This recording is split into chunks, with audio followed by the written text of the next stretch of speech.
दुलाराय बर' फरायसा आफादनि माखासे मिशन थांखि बिथांखिफोरखौ लानानै बा मावथांखिफोरखौ लानानै जों गुवारै सावरायगोन। दुलाराय बर' फरायसा आफादा बर' माहारिखौ सोरगिदिं जौगानायनि थाखाय बा टटेल रिभलिउसननि थाखाय दुलाराय बर' फरायसा आफादा खामानि मावगासिनो दङ। दा बेनिनो माखासे हाबाफारिफोर जों बेहाय रनसायदों। बे ओनसोलनि आबादारि बिथांमोनखौ जोङो मोनसे जौगामान थाखोनि आबाद मावनो थाखाय आबादारिफोरखौ लानानै जोङो आबादारिनि सावरायमेल मोनसे लानाय जादों। आरो बे जथुमजोंनो जोङो बे ओनसोलनि आइजो माहारिखौ बर' माहारि दाफुंनायाव आरो जोंनि इयुन जोलैनि फरायसुला फरायसुलि एबा न'खर फोसाबनायाव बिथांमोननि जि बिबान बिनि सायाव जोङो आइजोफोरखौ सांग्रां खालामनो थाखाय मोनसे सावरायमेल जों बेवहाय लानाय जादों।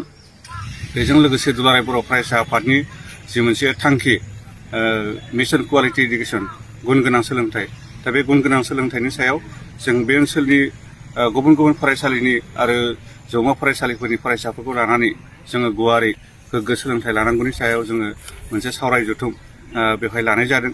आरो बेनि अनगायैबो दुलाराय बर' फरायसा आफादनि मावनाय दांनायनि सायाव रायजो राजानो फोरमायनो गोनां माखासे बाथ्राफोरखौ लानानै जोङो मोनसे गुवार गेवलां मेल जोङो हांख्रायनाय जादों। दा बेफोर हाबाफारिनि गेजेरजों जथुम्माया मोनसे आबुं महर मोनगोन, जों बेखौ मिजिंथिदों। बे ओनसोलनि गुबुन गुबुन हारि माहारिनि मानसिफ्रा बानजाय आफादजों लोब्बा थानानै बानजाय आफादाव थानानै नारा नाथा बिथांमोना खामानि मावनो नाजादों।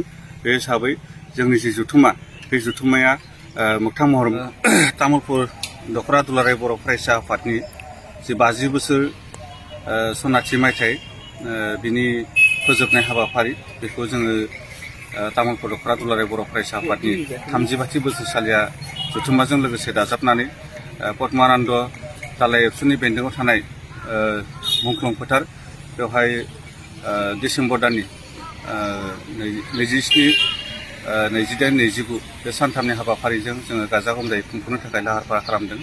आरो बे हाबाफारिनिनो दिनै गाहाय खुन्थियाखौ गायसनजेनदों बानजाय आफादनि आफादगिरि मानव गेदेर बैकुन्थ बसुमतारी बिथाङा। दा बिथांनि आखाइजों गायसननाय जि गाहाय खुन्थिया, बेनि गेजेरजों जोंनि जि जौसांनि खामानि एबा जथुम्मा जागोननि जे जायगा, बेखौ आबुङै खामानि मावनो थाखाय बानजाय आफादा थियारि जादों।